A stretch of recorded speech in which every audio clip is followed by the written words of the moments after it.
ವೇದವಾಕ್ಯವನ್ನೆಲ್ಲ ಕನ್ನಡದಿ ಬೋಧಿಸುತ್ತ ಜನರ ವೇದಾವತಿ ಕೆಡಿಸಿರುವ ಸಾವಿರ ಗುಣಿಗೆ ಮಣಿಯುವೆನೋ, ಸಾಧು ನಿಜ ಗುಣಿಗೆ ಮಣಿಯುವೆನೋ. ನಿಜವನ್ನರಿಸುವ ಶ್ರೀ ನಿಜ ಗುಣಿಯ ಗ್ರಂಥವನ್ನು ನಿಜವಾಗಿ ಕೇಳಿ ನಿಜ ಧರ್ಮನ ಒಳಗಿಸುವ ಸುಜನರಿಗೆ ನಿತ್ಯ ಗಮಿಸುವೆನೋ, ಸುಜನರಿಗೆ ನಿತ್ಯ ಗಮಿಸುವೆನೋ. ಬದ್ಧ ಜೀವರಿಗೆಲ್ಲ ಅದ್ವೈತ ಬೋಧನೆ ಶುದ್ಧರನ್ನಾಗಿ ಗೈದ ಶ್ರೀ ಜಡಿಸಿದ ಸಿದ್ಧಾರೂಢರಿಗೆ ರತನಪ್ಪೇ, ಸಿದ್ಧಾರೂಢರಿಗೆ ರತನಪ್ಪೇ. ಬಾಳ ಬಲ ವೇದಾಂತಕ್ಕೆ ಸರಿ ಬಾಳ ಗರ್ಜನೆ ಕೇಳುವ ತನಕ ಬಾಳ ಮೂಗುತ್ತಲಿಪ್ಪವೇ ಶಾಸ್ತ್ರವೆಂಬುವ ನರಿಗಳು. ಬಾಳ ಶಕ್ತಿಯ ಸಿರುವ ಗರ್ಜನೆ ಬಾಳ ಕೇಳಿದ ಬಳಿಕ ಕೂಗವು. ಬಾಳ ಕೇಳಲು ಬೇಕು ವೇದಾಂತೆಂಬ ಶಾಸ್ತ್ರವನ್ನು.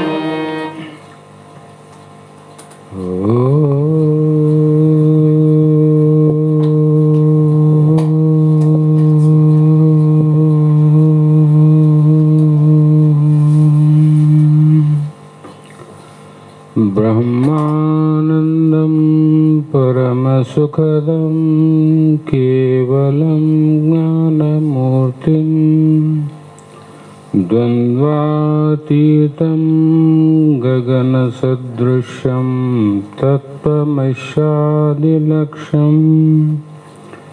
ಏಕಂ ನಿತ್ಯಂ ವಿಮಲಮಚಲಂ ಸರ್ವಧಿ ಸಾಕ್ಷೀಭೂತಂ ಭಾವಾತೀತಂ ತ್ರಿಗುಣರಹಿತಂ ಸದ್ಗುರುಂ ತಂ ನಮಾಮಿ.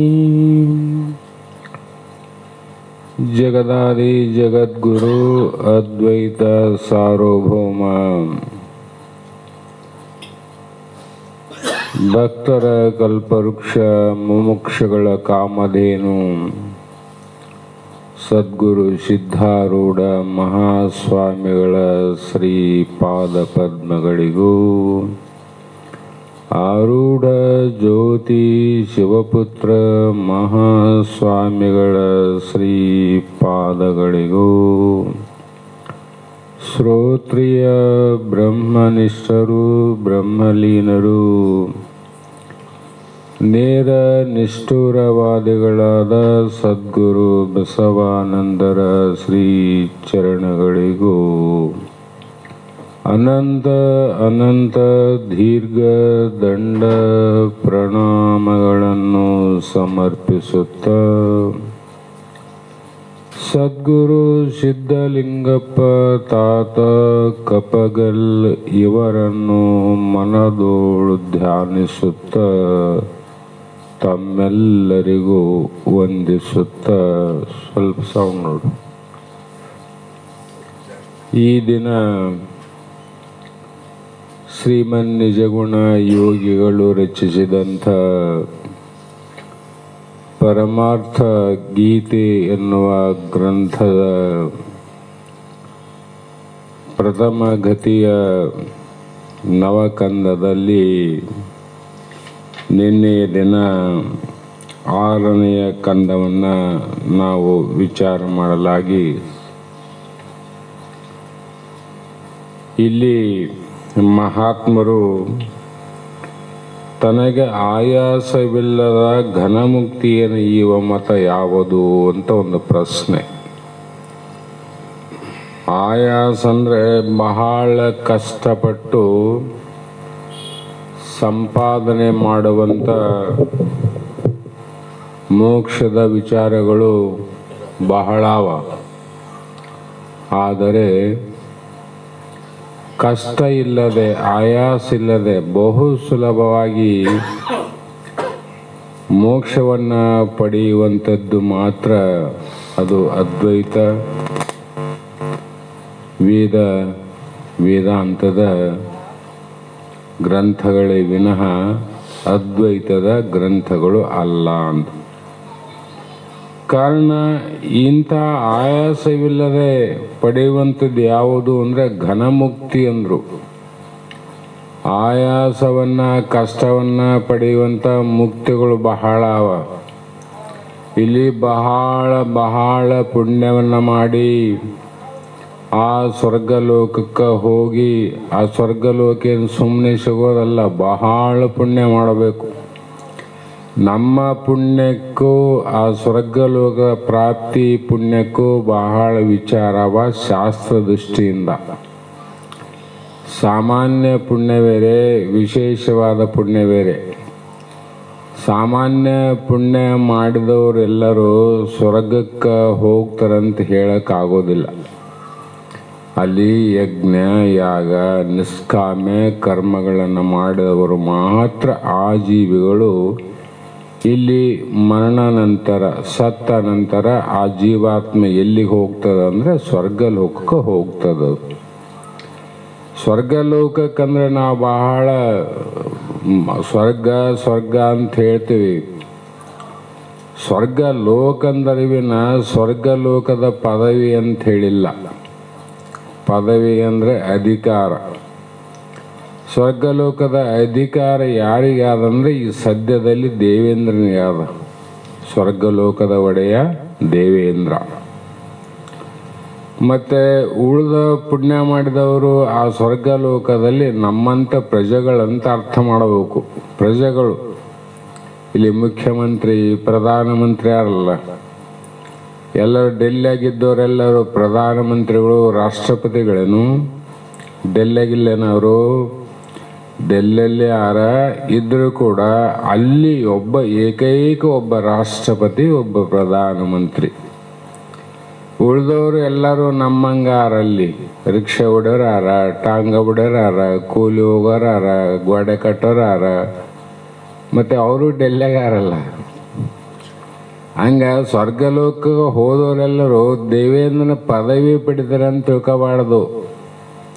ಅಲ್ಲಿ ಇರೋಕ್ಕೆ ಜಾಗ ಸಿಗ್ತದ. ಡೆಲ್ಲಿಯಾಗ ಇರೋಕ್ಕೆ ಜಾಗ ಸಿಕ್ಕದ, ಅವರಿಗೆ ಅಧಿಕಾರ ಸಿಕ್ಕದೇನು? ಅಂಥ ಅಧಿಕಾರ ಪಡಿಬೇಕಾಗಿದ್ರೆ 101 ಯಜ್ಞ ಅಂತ ಬರೆದಾರ ಅವರು. 101 ಯಜ್ಞಗಳನ್ನು ಮಾಡಿದವನು ಮಾತ್ರ ಆ ಸ್ವರ್ಗಲೋಕದ ಅಧಿಕಾರ. ಯಾವಾಗ ಈ ದೇವೇಂದ್ರನ ಮುಗಿದ ಮೇಲೆ ಇವನ ಅಧಿಕಾರಕ್ಕೆ ಹೋಗ್ಬೇಕಲ್ಲಿ.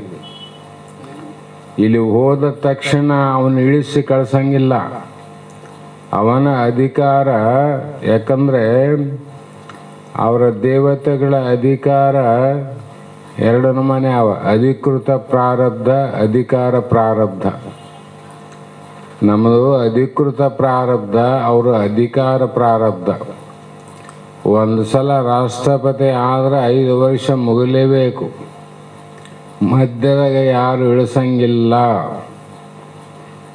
ಅದರಂಗ ಅವರ ಆಯುಷ್ಯ, ದೇವತೆಗಳ ಆಯುಷ್ಯ ಎಷ್ಟು ಅಂದರೆ ಮಾನವರಷ್ಟಲ್ಲಲ್ಲ. ಅವರು ಆಯುಷ್ಯ ಬಹಳ ವರ್ಷ. ಅಷ್ಟು ವರ್ಷ ಅಧಿಕಾರವನ್ನು ನಡೆಸಿ ಆ ದೇವೇಂದ್ರ ಆ ಪದವಿಯಿಂದ ಇಳಿದ ಮೇಲೆ ಈಗ ಯಾರ್ದು ಲೈನ್ ಸಿಗ್ತದ ಅವನಿಗೆ ಪಟ್ಟ ಸಿಗ್ತದ. ಇಷ್ಟು ಕಷ್ಟ ಅದ ನೋಡ್ರಿ, ಇಷ್ಟು ಕಷ್ಟ ಅದ. ಅದು ಪಡಿಬೇಕಾದ್ರೆ ಎಷ್ಟು ಆಯಾಸ ಅದ. ಯಜ್ಞ ಮಾಡಬೇಕಾದ್ರೆ ಸುಮ್ಮನೆ ಆಗ್ತದೇನು? ಆದರೆ ಅದು ಕೂಡ ಹೇಗಿದೆ ಅಂದರೆ ಅಧಿಕಾರದಿಂದ ಒಂದಿಲ್ಲ ಒಂದು ದಿವಸ ಹಿಡಿಬೇಕಲ್ಲ. 5 ವರ್ಷ ಆದ್ರೂ ಹಿಡಿಬೇಕು, 10 ವರ್ಷ ಆದ್ರೂ ಹಿಡಿಬೇಕು, ಎಷ್ಟು ವರ್ಷ ಆದರೂ ಅದನ್ನು ಬಿಟ್ಟು ಇಳಿಯಬೇಕಲ್ಲ. ಅದು ಶಾಶ್ವತವಾದ ಪದವಿ ಅಲ್ಲ. ಅದಕ್ಕೆ ಆಯಾಸವಿಲ್ಲದೆ ನಿಜ ಮುಕ್ತಿ ಪಡೆಯೋದು ಏನದ, ಇದು ಶಾಶ್ವತವಾದ ಪದವಿ ಅದ. ಇದಕ್ಕೋಸ್ಕರವಾಗಿ ನಾವು ಯಜ್ಞ ಮಾಡೋದು ಬೇಕಾಗಿಲ್ಲ, ಯಾಗ ಮಾಡೋದು ಬೇಕಾಗಿಲ್ಲ, ತಪಸ್ಸು ಮಾಡೋದು ಬೇಕಾಗಿಲ್ಲ. ಏನು ಬೇಕಾಗ್ಯದಂದ್ರೆ ಗುರುಶಾಸ್ತ್ರಾದಿಗಳಷ್ಟು ಸಾಕಾಗ್ಯದ. ಇಲ್ಲಿ ಉಳಿದು ಯಾವ ಬೇಕಿಲ್ಲ. ಗುರು ಮತ್ತು ಶಾಸ್ತ್ರಾದಿಗಳು. ಅಂಥಪ್ಪ ನಿಜ ಗುರು, ಅಂಥಪ್ಪ ನಿಜ ಶಿಷ್ಯ ಸಿಕ್ಕಂಥ ಸಂದರ್ಭದಲ್ಲಿ ಅಲ್ಲಿ ಏನಾಗ್ತದ ಅಂದರೆ ಆ ಒಂದು ಪದವಿ ಅನ್ನೋದು ಸಿಗ್ತದೆ. ಇದು ಶಾಶ್ವತವಾದ ಪದವಿ. ಅದು ನಮ್ಮನ್ನ ಯಾರು ಇಳಿಸಂಗಿಲ್ಲ. ಯಾಕಂದ್ರೆ ಇದು ಯಾರನ್ನ ಆ ಪದವಿಗೆ ಕಳಿಸಿದ್ರೆ ಯಾರಾದ್ರೂ ಇಳಿಸ್ತಿದ್ರು. ಈಗ MLA ಆಗಿನಂದ್ರೆ ಕಳಿಸಿವಲ್ಲ ಎಲ್ಲರೂ, ಮತ್ತೆ ನಾವು ಇಳಿಸ್ಬೋದು. ಮುಖ್ಯಮಂತ್ರಿ ಆದವರು MLAಗಳು ಕಳಿಸ್ಯಾರ ಎಲ್ಲರೂ ಕೂಡ, ಮತ್ತೆ ಅವರು ಇಳಿಸ್ಬೋದು. ಆದರೆ ಈ ನಿಜ ಮುಕ್ತಿ ಅನ್ನುವುದು ಯಾರು ನಮ್ಗೆ ಕಳಿಸೋದಲ್ಲ, ಯಾರು ಇಳಿಸೋದಲ್ಲ. ನಮ್ಮದು ಶಾಶ್ವತವಾದ ಪದವಿ. ಅದು ಅಚ್ಚಳಿಯದ ಪದವಿ, ನಾಶವಾಗದ ಪದವಿ. ಅಂಥ ಪದವಿಯನ್ನು ನಾವೇನು ಮಾಡಬೇಕಾಗಿದೆ ಅಂದರೆ ಆಯಾಸವಿಲ್ಲದ ಅದ್ವೈತ ಗ್ರಂಥಗಳನ್ನು, ಅಂಥಪ್ಪ ಗುರುಗಳನ್ನು ಪ್ರಾರ್ಥನೆ ಮಾಡಿಕೊಂಡು ಸುಮ್ಮನೆ ಕೇಳೋದು, ಕೇಳಿದ್ದನ್ನು ಹೌದು ಅಲ್ಲಂತ ವಿಚಾರ ಮಾಡೋದು, ಹೌದಾದದ್ದನ್ನು ಹಿಡಿಯೋದು, ಅಲ್ಲಾದದ್ದನ್ನು ಬಿಡೋದು. ಬಿಟ್ಟು ಯಾವುದು ಹೌದಂತ ತಿಳ್ಕೊಂಡೀವಿ ಅದರಲ್ಲಿ ಅಚಲ ಭಾವನೆ, ಮತ್ತೆ ಎಂದೂ ಬದಲಾವಣೆ ಆಗಲಾರ್ದಂಗೆ ಇರೋದಷ್ಟೇ ನೋಡು. ಇದಿದ್ರೆ ಏನು ದೊರೀತದ? ಶಾಶ್ವತವಾದ ಪದವಿ. ಹಾಗಾಗಿ ಇಂಥದ್ದನ್ನು ಅನಿತ್ಯವಾದ ಫಲಗಳನ್ನು ಕೊಡುವಂಥ ಲೋಕಾದಿಗಳ ಪ್ರಾಪ್ತಿ ಏನಾವಂದರೆ ಅವೆಲ್ಲವೂ ಅಶಾಶ್ವತವಾದವು, ಶಾಶ್ವತವಾದವಲ್ಲ. ಆದರೆ ಈ ಶಾಶ್ವತವಾದ ಪದವಿಯನ್ನು ಪಡೆಯೋದು ಬಿಟ್ಟು ಏನಾದರೂ ಕೂಡ ಬೇರೆ ಬೇರೆ ಪದವಿಗಾಗಿ ಆಸೆ ಅಪೇಕ್ಷೆಯನ್ನು ಇಟ್ಟು ಈ ಜನ್ಮದಲ್ಲಿ ಏನು ಪ್ರಾಪ್ತಿ ಮಾಡಿಕೊಳ್ಳಬೇಕಾಗಿತ್ತೋ ಅದನ್ನು ಬಿಟ್ಟು ಇನ್ನೊಂದನ್ನು ಪ್ರಾಪ್ತಿ ಮಾಡಿಕೊಂಡ್ರೆ ನಿನಗೆ ಅಧೋಗತಿ ಆಗ್ತದ ಅಂದ್ರವ್ರು. ಅಧೋಗತಿ. ಅದಕ್ಕೆ ಮಹಾತ್ಮರು ಹೇಗೆ ತಂದರೆ ದ್ರವಿಡ ಮಂಡಕ ನ್ಯಾಯ ಅಂತ ಒಂದು ನ್ಯಾಯ ಅದ. ಸುಮ್ಮನೆ ತಿಳಕ್ಕೋಸ್ಕರ. ಒಂದು ಊರಲ್ಲಿ ಒಬ್ಬ ಗೃಹಸ್ಥ ಇದ್ದ. ಆ ಗೃಹಸ್ಥನ ಕಡೆಯಿಂದ ಯಾರೂ ಇಲ್ಲದ ಅರಣ್ಯ ಪ್ರದೇಶದಲ್ಲಿ ಒಬ್ಬನು ಆ ವ್ಯಕ್ತಿಯಿಂದ 100 ರೂಪಾಯಿ ಸಾಲವನ್ನು ತಗೊಂಡ. 100 ರೂಪಾಯಿ ಅಂದರೆ ಆಗಿನ ಕಾಲದಲ್ಲಿ ಲಕ್ಷ ರೂಪಾಯಿ ಇದ್ದಂಗೆ. ಯಾವಾಗ ಕೊಡ್ತೀವಿ ಅಂದಾಗ 6 ತಿಂಗಳಲ್ಲಿ ನಾನು ಕೊಡ್ತೀನಿ ಅಂತ ಹೇಳ್ದ. ಪಾಪ 6 ತಿಂಗಳ ಆದಮೇಲೆ ಸಾಲ ಕೊಟ್ಟವನು ಆ ಗೃಹಸ್ಥನಿಗೆ ಕರೆಸಿ ಕೇಳ್ದ, ಏನಪ್ಪ 6 ತಿಂಗಳ ಮುಗೀತು, ನನ್ನ ದುಡ್ಡು 100 ರೂಪಾಯಿ ಕೊಡು ಅಂದ. ಇವನೇನು ಮಾಡಿದ, 100 ರೂಪಾಯಿ ಕೊಡೋದಕ್ಕೆ ಬರ್ತದಂತ ತಿಳ್ಕೊಂಡು ತಪ್ಸೋಕ್ಕೋಸ್ಕರ ಏನು ಮಾಡಿದ, ಉಲ್ಟಾ ಅದ್ ನೋಡ್ರಿ. ಏನು 100 ರೂಪಾಯಿ ಯಾವಾಗ ಕೊಟ್ಟಿದ್ದಂದ. ಇವನ 100 ರೂಪಾಯಿ ಕೊಟ್ಟವ್ರು ನಾನೇನು ತಗೊಂಡೋನಿ, ನೀನಿದ್ದಿ. ಇಷ್ಟು ಇದ್ರೂ ಕೂಡ ನಾ ತಗೊಂಡೇ ಇಲ್ಲ ಅಂತ ಹೇಳ್ತದಲ್ಲ, ಇದು ಯಾವ ನ್ಯಾಯ ಅಂಥೇಳಿ ಆತ ಕೋರ್ಟಿಗೆ ಹೋದ. ಕೋರ್ಟಿಗೆ ಹೋಗಿ ವಾದವನ್ನು ಹಾಕಿದ. ಹಿಂಗೆ 100 ರೂಪಾಯಿ ತೊಗೊಂಡಿನ್ರಿ, ಈಗ ಕೇಳಿದ್ರೆ ಯಾವಾಗ ಕೊಟ್ಟಿದ್ದಿ, ಕೊಟ್ಟೇ ಇಲ್ಲ ಅಂತ ನಾನು. ಕೋರ್ಟ್ನಲ್ಲಿ ನಡೀತು. ನಡೆದು ವಾದ ವಿವಾದಕ್ಕೆ ಏನಪ್ಪ 100 ರೂಪಾಯಿ ಈತನ ಕಡೆಯಿಂದ ತಗೊಳೋದು ಸತ್ಯ ಅದೋ ಸುಳ್ಳು ಅದೋ ಹೇಳಂದ. ಇಲ್ರಿ ನಾ ತಗೊಂಡೇ ಇಲ್ಲ ಅಂದ. ಆವಾಗ ಕೊಟ್ಟವನು ಕೇಳ್ದ, ಅಲ್ಲಪ್ಪ ನೀ ಕೊಟ್ಟಿನಿ ಅಂತಿದ್ದೆ, ಅವನು ತಗೊಂಡಿಲ್ಲ ಅಂತಾನ, ಇದಕ್ಕೆ ಸಾಕ್ಷಿ ಏನಾದರೂ ಆರೇನು ಇದ್ರೆ ಹೇಳಂದ. ಬೇಕಲ್ಲ ಸಾಕ್ಷಿ. ಕೋರ್ಟ್ನಲ್ಲಿ ಸತ್ಯ ನಡೆಯಂಗಿಲ್ಲ, ಸಾಕ್ಷಿ ನಡೀತದೆ ಈಗಿನ ಕಾಲದಾಗ. ಮೊದಲ ಕಾಲದಾಗ ಸತ್ಯ ನಡೀತಿತ್ತು, ಈಗಿನ ಕಾಲದಾಗ ಸಾಕ್ಷಿ ಮೇಲೆ ನೋಡಿ ಲೆಕ್ಕ. ಸುಳ್ಳು ಇದ್ದಿದ್ದನ್ನು ಸತ್ಯ ಮಾಡ್ತಾರೆ, ಸತ್ಯ ಇದ್ದಿದ್ದು ಸುಳ್ಳು ಮಾಡ್ತಾರೆ. ಯಾಕಂದ್ರೆ ಅವ್ರು ಹೇಳ್ತಾರೆ, ಹೌದು. ಒಂದ್ಸಲ ಒಬ್ಬ ಲಾಯರು ನ್ಯಾಯಾಧೀಶ ಕೋರ್ಟಿಗೆ ಬರ್ತಿದ್ದ. ಮನೆಯಿಂದ ಕೋರ್ಟಿಗೆ ಬರುವಾಗ ಅವ್ರ ಮನೆ ಕೋರ್ಟಿನ ಸಮೀಪ ಇರ್ತಾವೆ ಯಾವಾಗಲೂ. ಲಾಯರು ದೂರ ಇಡಂಗಿಲ್ಲ ಅವರು. ಇವೆಲ್ಲ ವ್ಯವಹಾರ ನಡೀತೇವಂತೇಳಿ ಕೋರ್ಟಿನ ಆವರಣದಲ್ಲಿ ಇಟ್ಟಿರ್ತಾರೆ, ನೋಡಿರ್ಬೇಕಿದ್ರೆ. ಆವಾಗ ಆ ಮನೆಯಿಂದ ಕೋರ್ಟಿಗೆ ಬರೋದ್ರೊಳಗಾಗಿ ತನ್ನ ಎದುರಿಗೆ ಒಬ್ಬನ ಮರ್ಡರ್ ಮಾಡಿಬಿಟ್ರು, ಕೊಲ್ಲೆಬಿಟ್ರು. ಆ ನ್ಯಾಯಾಧೀಶ ಹುಡ್ಕ್ಯಾಂತ ಹೋದ ಮೇಲೆ ಅವನೇನು ಮಾಡಕ್ಕೆ ಬರಂಗಿಲ್ಲಲ್ಲ. ಆ ಕೇಸು ಕೋರ್ಟಿಗೆ ಹೋಯಿತು. ಕೋರ್ಟಿಗೆ ಹೋದ್ಮೇಲೆ ವಾದ ವಿವಾದ ನಡೀತು. ನಡೆದ ಮೇಲೆ ಸಾಕ್ಷಿಯನ್ನು ಕೊಟ್ಟಿದ್ರಲ್ಲ, ನಾನು ನೋಡೀನಿ ಅಂತ ಹೇಳಿದವರು, ಆ ಕೋರ್ಟಿನಲ್ಲಿ ಸಾಕ್ಷಿನ ಕೇಳುವಾಗ ಇಲ್ರಿ ನಾನು ನೋಡೇ ಇಲ್ಲ ಅಂದ್ಬಿಟ್ರು. ಪ್ರತ್ಯಕ್ಷ ಇವು ನೋಡ್ಯಾನ, ಅವನು ಕೊಲ್ಲಿಸಂಡ ಸತ್ತಾನ ಕೊಲ್ಲರಂತ ನ್ಯಾಯಾಧೀಶನ ನೋಡ್ಯಾನ. ಆದರೆ ಸಾಕ್ಷಿಗಳು ಇಲ್ಲ ರೀ ನಾವು ಯಾರು ಕೊಲ್ಲೇನೋ ಗೊತ್ತಿಲ್ಲ ನೋಡೇ ಇಲ್ಲ ಅಂದ್ಬಿಟ್ರು. ಕೇಸ ಹೊಡೆದೋಯ್ತು ನೋಡ್ರಿ. ಅಂದರೆ ಸತ್ಯದ ಮೇಲೆ ನಿಂತದೋ ಅಥವಾ ಸಾಕ್ಷಿ ಮೇಲೆ ನಿಂತದೋ? ಸಾಕ್ಷಿ ಮೇಲೆ ನಿಂತದು. ಅಲ್ಲಿ ಕೂಡ ನ್ಯಾಯಾಧೀಶ ಸಾಕ್ಷಿ ಕೇಳಿದ, ಏನಪ್ಪ ಸಾಕ್ಷಿ ಅಂದಾಗ, ಏನಿಲ್ರಿ ಅರಣ್ಯದಲ್ಲಿ ಒಂದು ಕಾಡು ಬೆಕ್ಕಿತ್ತಂದ, ಒಟ ಬೆಕ್ಕು ಅಂತ ಕಾಡು ಬೆಕ್ಕಿತ್ತಂತ ಹೇಳ್ದ ಅವನು. ಆವಾಗ ಇವನು ತಗೊಂಡವನು ಹೇಳ್ದ, ಇಲ್ರಿ ಅವನು ಸುಳ್ಳು ಹೇಳ್ತಾನಂದ. ಏನು ಹೇಳಿದ ಸುಳ್ಳು ಅಂದ. ಕಾಡು ಬೇಕಲ್ರಿ ಅದು ಊರು ಬೇಕಿತ್ತಲ್ಲಿ ಅಂದ ಅವನು. ಕಾಡು ಬೇಕಲ್ಲ ಊರುಗಳ ಬೇಕಿತ್ತಂದ. ಅಂದ್ರೆ ನೀ ತಗೊಂಡಿದ್ದೆ ಅಂದ ಅವನು ನ್ಯಾಯಾಧೀಶ. ಅದನ್ನಾದ್ರೂ ನೋಡಿದ್ದಲ್ಲ, ಮತ್ತೆ ಆ ಬೇಕಿರಬೇಡ ಈ ಬೇಕನ್ನಾದಲ್ಲ, ಮತ್ತು ನೀನು ಒಪ್ಪಿಕೊಂಡಾಗತ್ತಲ್ಲ ಕೊಡೋ ₹100 ಅಂದ. ಅದಕ್ಕಿಂತ ಮೊದಲು ಎಷ್ಟು ಒತ್ತಾಯ ಮಾಡಿ ಅವನಿಗೆ ಬಡದ ಬೈದ, ಏನು ಮಾಡಿದ್ರು ಕೊಟ್ಟಿದ್ದಿಲ್ಲ. ಕೊನೆಗೆ ಇಷ್ಟೆಲ್ಲ ಆದಮೇಲೆ ಆಯಾಸಪಟ್ಟು ಕೊನೆಗೆ ₹100 ವಾಪಸ್ ಕೊಟ್ಟ. ಮೊದಲೇ ಒಪ್ಕೊಂಡಿದ್ದರೆ ಮೊದಲೇ ₹100 ಹೌದ್ರಿ ಕೊಟ್ಟಿದ್ದ ತಗೋಪಂತ ಕೊಟ್ಟಿದ್ರೆ ಅವನು ಬೈಸಂಬದಿದ್ದಿಲ್ಲ, ಹೊಡಿಸಂಬದಿದ್ದಿಲ್ಲ, ಕೋರ್ಟಿಗೆ ಹೋಗೋದಿದ್ದಿಲ್ಲ, ತಿರುಗಾಡೋದು ಬೇಕಾಗಿದ್ದಿಲ್ಲ, ಕೋರ್ಟಿನ ಖರ್ಚು ಉಳಿತಿತ್ತು ನೋಡ್ರಿ. ಕೊನೆಗೆ ತಪ್ಪ ಕೊಡೋದು. ಅದರಂತೆ ಈ ಕಥೆಯ ತಾತ್ಪರ್ಯ ಏನಂದ್ರೆ, ಇಲ್ಲಿ ಇಷ್ಟೆಲ್ಲ ಮಾಡೋದಕ್ಕಿಂತ ಯಾವಾಗ ಈ ದೃಷ್ಟಾಂತಂತೆ ಮುಮುಕ್ಷು ಪುರುಷನು, ಈಗೆಲ್ಲ ಮೋಕ್ಷದೇ ಕುಂತವರು ಮೊದಲೇ ಸಿದ್ಧಾರ್ಥ ಬೋಧಕವಾದ ಈ ಗ್ರಂಥವನ್ನು ಸ್ವೀಕಾರ ಮಾಡಿ, ಮೊದಲೇ ಇಷ್ಟೆಲ್ಲ ಹೇಳ್ತಾರ ಸತ್ಯವಾದ ವಾಕ್ಯ, ಪ್ರತಿಜ್ಞಾ ವಾಕ್ಯವ ಅಂತ ಸ್ವೀಕಾರ ಮಾಡಿ ಗುರುಮುಖದಿಂದ ಶ್ರವಣ ಮನನಾದಿಗಳನ್ನು ಮಾಡಿಕೊಂಡು ನಿಶ್ಚಯ ಜ್ಞಾನದಿಂದ ಮುಕ್ತನಾಗುತ್ತಿದ್ದರು.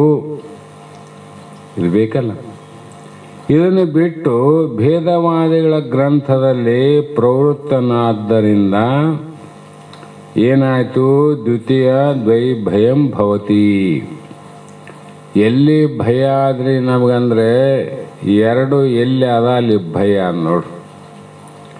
ಎಷ್ಟೋ ಸಲ ಭಯ ಅನ್ನುವಂಥದ್ದು ಈಗ ಎಲ್ಲಿ ಮಟ್ಟಕ್ಕೆ ಬಂದದಂದ್ರೆ, ಮೊದಲು ವೈರಿಗಳ ಭಯ ಅಷ್ಟಿರ್ತಿತ್ತು ಊರಾಗ.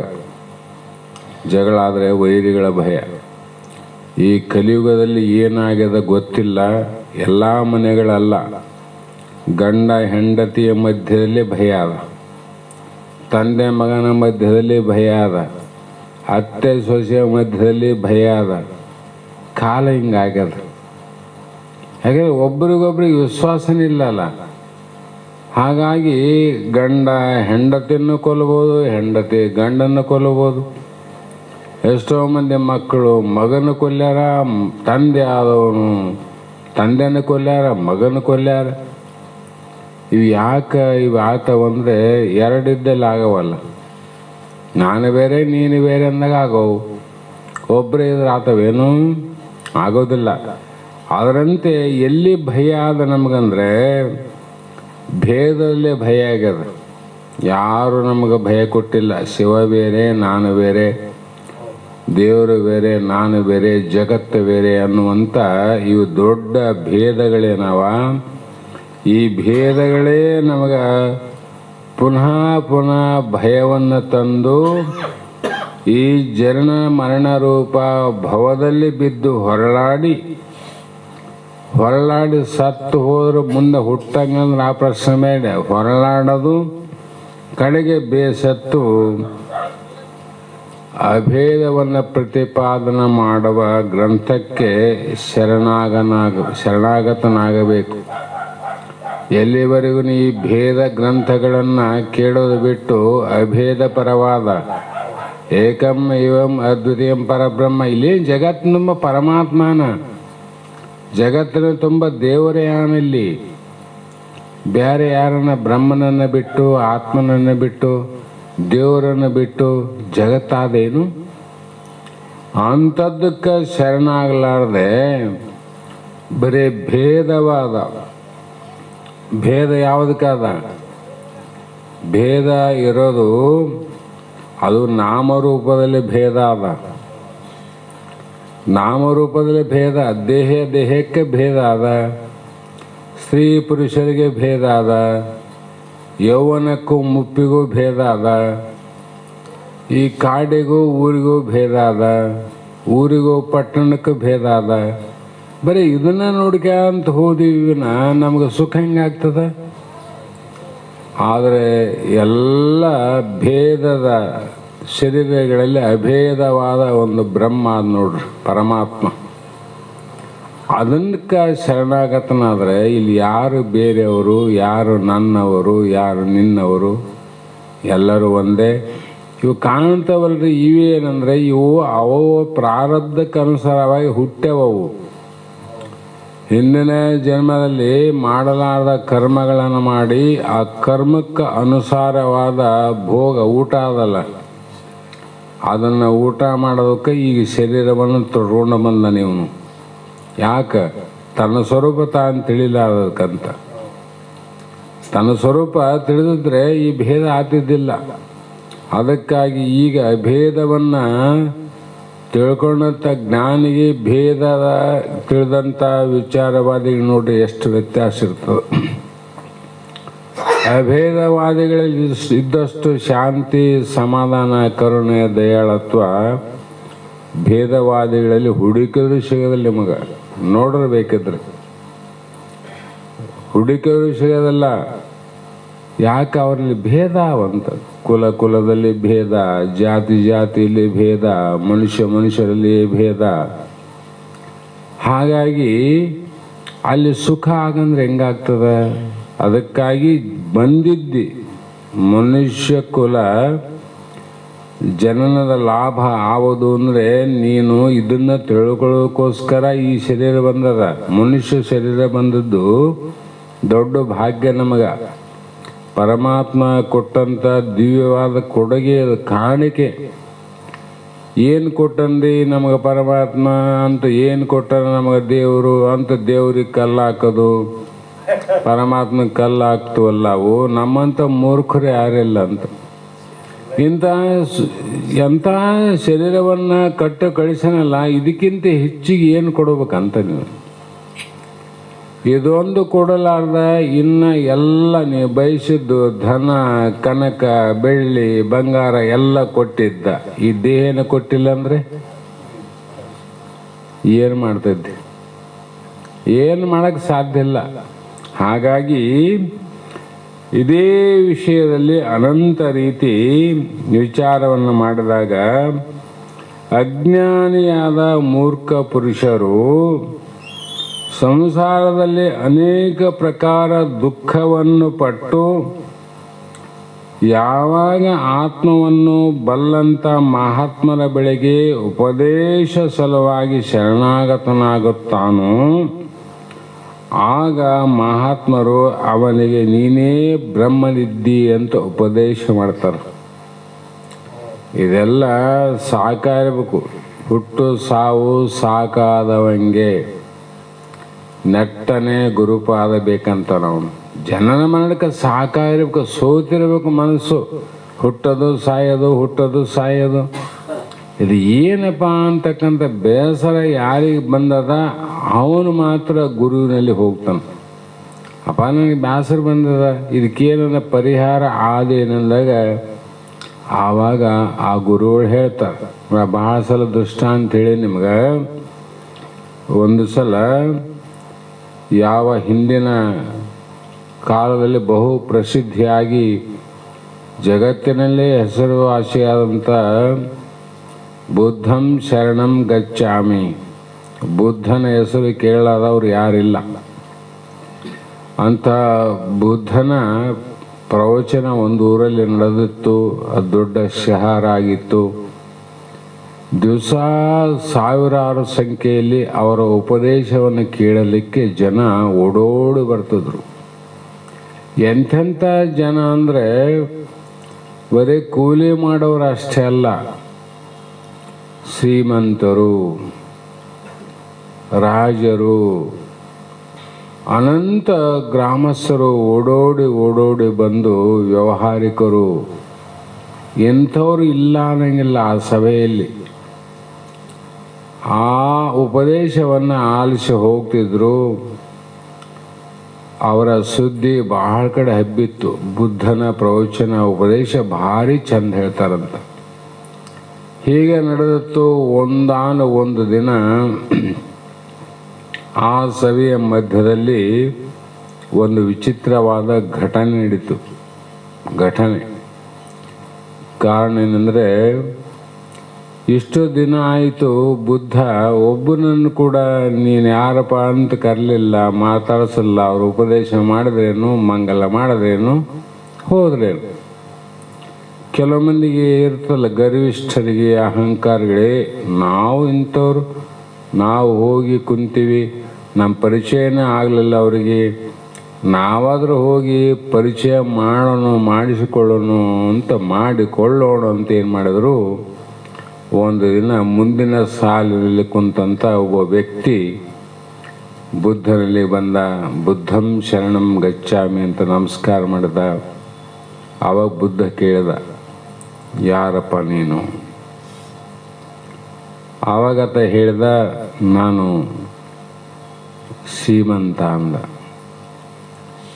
ನನಗೆ ನಿಮ್ಮ ಉಪದೇಶ ಅವಶ್ಯಕತೆ ಅದ, ಅದಕ್ಕೆ ನೀವು ಉಪದೇಶವನ್ನು ಮಾಡಬೇಕು, ಗುರುಕರ್ಣವನ್ನು ಮಾಡಬೇಕು ನನಗಂದ. ಆವಾಗ ಯಾರು ಅಂದಾಗ ನಾ ಶ್ರೀಮಂತ ಅಂದ. ಆಯಿತು ಹೋಗಂದ್ರವ್ರು. ಹೋಗಂತ ಇಷ್ಟು ಹೇಳಿದ್ರು, ಮತ್ತೇನು ಹೇಳಿಲ್ಲ. ಮತ್ತೆ ಹೋಗಿ ತನ್ನ ಜಾಗದಾಗ ಕುಂತ. ಆತಂದು ಯಾವಾಗ ನೋಡಿದಾಗ ಇನ್ನೊಬ್ಬನು ಬಂದು ಅಪ್ಪ ನಿಮ್ಮ ಉಪದೇಶ ನಮಗೆ ಬೇಕು, ಉಪದೇಶ ಮಾಡ್ರಿ ಅಂದಾಗ, ಸರಿಯಪ್ಪ ನೀನು ಯಾರು ಅಂತ ಕೇಳಿದ. ಆವಾಗ ನಾನು ಇಂಥ ವಿದ್ಯಾವಂತ ಅಂತ ಹೇಳ್ದ. ನಾನು ಬಹಳ ವಿದ್ಯೆಯನ್ನು ಕಲ್ತೀನಿ. ಸರಿ ಹೋಗಪ್ಪ ಅಂದ. ಆತನು ಹೋಗಿ ಕೆಳಗೆ ಕುಂತ. ಮೂರನೇದವನು ಬಂದ, ಅಪ್ಪ ನಿಮ್ಮ ಉಪದೇಶ ಬೇಕು, ನಿಮ್ಮಂಥವ್ರು ಸಿಗೋದು ಕಷ್ಟ, ಅದಕ್ಕೆ ಉಪದೇಶ ಮಾಡ್ರಿ, ನೀನು ಯಾರಂದ. ಆತ ಇಂಥ ಕುಲದವನು, ಶ್ರೇಷ್ಠವಾದ ಕುಲದವನು ನಾನು ಅಂತ ಹೇಳ್ದ. ಸರಿ ಹೋಗಂದ. ಹಿಂಗೆ ಬಹಳ ಮಂದಿ ಬಂದರು. ಯಾರು ಅಂತ ಕೇಳಿದಾಗ ಉಪದೇಶ ಬೇಕಂತಾರ, ಇಲ್ಲಂತಲ್ಲ. ಯಾರಂದಾಗ ಅವ್ರು ಒಂದೊಂದು ತಾವು ತಿಳ್ಕೊಂಡದ್ದು ಹೇಳ್ತಾರೆ. ನಾ ಬ್ರಾಹ್ಮಣ ಅಂತ ತಿಳ್ಕೊಂಡು ಬ್ರಾಹ್ಮಣಂದ, ಶ್ರೀಮಂತ ಅಂತ ತಿಳ್ಕೊಂಡವನು ಶ್ರೀಮಂತ ಅಂದ, ಕುಲ ಅಂತ ತಿಳ್ಕೊಂಡವನು ಇಂಥ ಕುಲದವನಂದ, ಜಾತಿ ಗೋತ್ರ ಎಲ್ಲ ಅದು. ಎಲ್ಲರೂ ಕುಂತಿದ್ರು. ಅಷ್ಟರೊಳಗ ಎಂದೂ ಶಾಸ್ತ್ರಕ್ಕೆ ಉಪದೇಶಕ್ಕೆ ಬರಲಾರ್ದವನು ಆ ಸಭೆಯ ಮಧ್ಯದಲ್ಲಿ ದಾರಿ ಇರ್ತದಲ್ಲ, ದಾರಿಯಿಂದ ಮೈ ಮೇಲೆ ಎಚ್ಚರ ತಪ್ಪಿ ಓಡೋಡಿ ಬರ್ತಿದ್ದ. ಬಹಳ ದಣಿವಾಗಿತ್ತು, ಆಯಾಸ ಆಗಿತ್ತು. ಓಡಿ ಬಂದ. ಸಭೆಯೆಲ್ಲ ನಿಂತು ನೋಡ್ತಿತ್ತು, ಯಾಕೆ ಓಡಿ ಬರ್ತಾನೆ ಇವನು ಅಂತ. ನೇರವಾಗಿ ಹೋದ.